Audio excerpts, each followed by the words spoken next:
On today's Technobabble, DSLR video, too helpful, and iWeb for churches.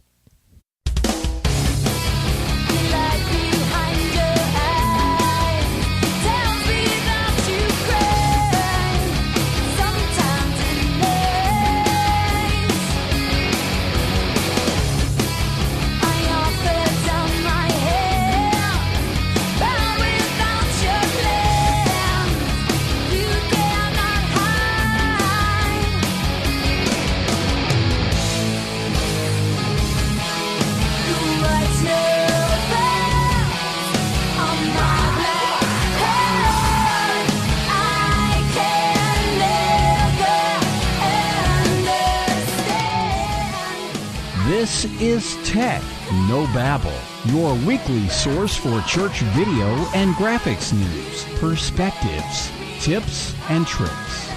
And now here's your host, Paul Clifford. Well, welcome everyone back to the TrinityDigitalMedia.com studios. As you can see, some stuff has changed. I've rearranged. I'm actually on the other side of the room. In the last episode, I pointed over here to where I am. The room isn't very big at all, probably 12 by 9. It's just a small little room, but I think it'll work for our purposes. So first I wanted to talk about DSLR video. I saw this as a topic on churchmedia.net, where I spend some of my time, and it's really something that I've been mulling over myself as I've been thinking, okay, what sort of cameras do I want to get for Trinity Digital Media? I think I'm landing on a DSLR, an entry level, but DSLR nonetheless, because of the great ability to change lenses. But this decision doesn't come without some problems, let's say. First off, ideally, I'd love to have a full format, large studio camera that I could do all sorts of fun stuff with, but really that's not in my budget. I do love the video that a DSLR produces. There was a time when they produced iffy video at best, but that's not the case anymore. Canon, Pentax, Panasonic, these three brands, Nikon is what I might have actually been thinking instead of Pentax. Anyway, Nikon and the others that I've mentioned all produce really great video, sometimes up to 1080p. 720p is not unusual whatsoever. So that's just something to think about, is just how great the video is. In fact, it kind of has a film-like appearance when shot correctly and processed and edited correctly. So you'll see video shot with the DSLR that just looks amazing. Now, as I say, there are some downsides. First off, they do have an HDMI out typically, but that doesn't mean that you'll get video that doesn't have overlays and such on it. So that's something to keep in mind. I'm looking right now at an old Canon mini DV camcorder. That's what I'm shooting with right in front of me, and I can see the overlays on the little flip-out screen on the right, but you'll notice that you don't see them where you are. That's because they didn't put the overlays on the FireWire out, which FireWire just always made everything so much easier. A lot of times these cameras do have a composite out, but you really can't get HD over composite, so I don't know that that's all that helpful at all. There have been some overheating issues that I've heard of. A lot of the firmware is somewhat hobbled in what the hardware can do. There have been third-party hackers that have kind of come up with ways around that. Magic Lantern firmware hack for Canon comes up into my mind immediately as an example of this. Another possibility of something that could get in your way if you're thinking of buying a DSLR for video is limited file sizes. Now, this is something that's occurred to me personally. Well, what if I want to record an entire worship service or a wedding or what have you? Well, my plan in that case would be to rent a camera that's designed for longer things, but a DSLR would be good for short little snippets, man on the street videos, concept videos, concert videos, just little bitty things that are just a few minutes long in their duration.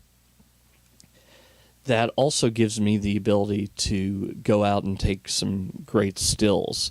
So it's really a balancing act as to whether you want the advantages of a DSLR and can deal with the disadvantages, or if the disadvantages are too much and you need to go with a traditional camcorder or an ENG camera or whatever. So, up next, iWeb for churches, but first, Too Helpful? Right after this. This is Joel Osborne of Milton, Wisconsin, and you're listening to Tech No Babel. Well, welcome back.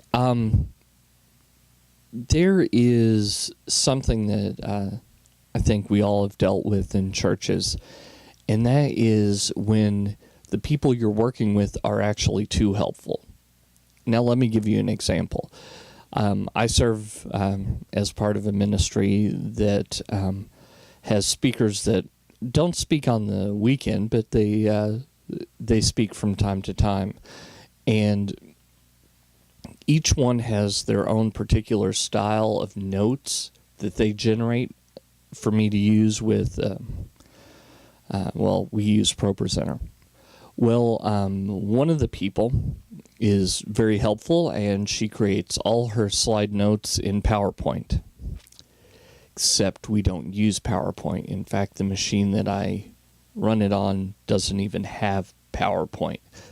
So I have to go into Google Docs, copy it all out, and move it over into ProPresenter, which adds a layer of complexity. Another one of our speakers copies everything that she wants on slides onto a Microsoft Word document. Again, very helpful, except she also copies the pictures and reduces them down. So instead of the original picture that's large enough for the screen, I've got a very tiny thumbnail. So that's another problem. Someone else gives me the entire script, and what he wants copied is bold, but if it's on paper, that's helpful, but then I have to retype everything. Now, the reason that I bring this up is not to complain about these people. I love their heart, and I know what they're trying to do. They're trying to be helpful. But what I'm planning on doing is I'm going to create sort of a small document that I can email to them to help them to be helpful. Instead of fighting against them and complaining and everything like that, my idea is that I'll give them some guidelines, and at the end I'll have a document from each of these people that'll be very similar.